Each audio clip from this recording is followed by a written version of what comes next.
你呀，这搞嘛好吃咯，我好晒呢，晒嘞。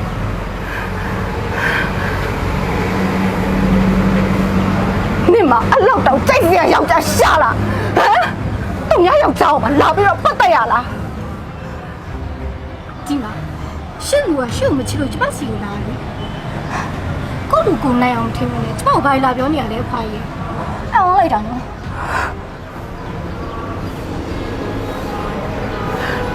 ငါတို့တိတ်ချစ်ခဲ့တာနဲ့လို့ရဲခိုင်လို့ကျူစားဖို့မဟုတ်ဘူးဒီမှာနေသိအောင်ငါတခုတော့ပြောလိုက်မယ်နေချမ်းသာတယ်ထင်လို့ရွေးချယ်ခဲ့တဲ့ကောင်က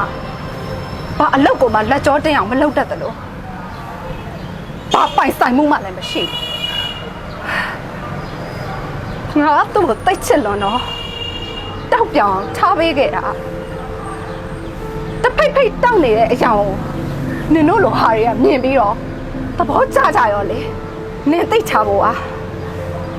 နင်ဘဝကိုသူနဲ့ရသွားပြီးရင်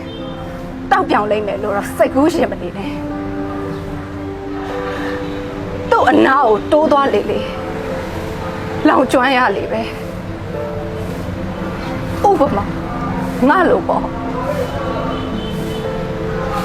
မနှက်ပြန်နေ့စီကိုကွာရှင်းစာချုပ်ပို့ပေးလိုက်မယ်ချိန်နှင်းဘက်လောက်ပဲအသိဉာဏ်ရှိရဲ့ကောင်ငါစုပ်အပြည့်ကိုတင်ပေးထားခဲ့တော့အဲ့ဒီအမြင့်ကနေပြုတ်ကျရင်ပုံနာတတ်တယ်နော်နင်တို့နှစ်ယောက်လုံးသိထားဘူးကွာငါဆိုရဲမိန်းမ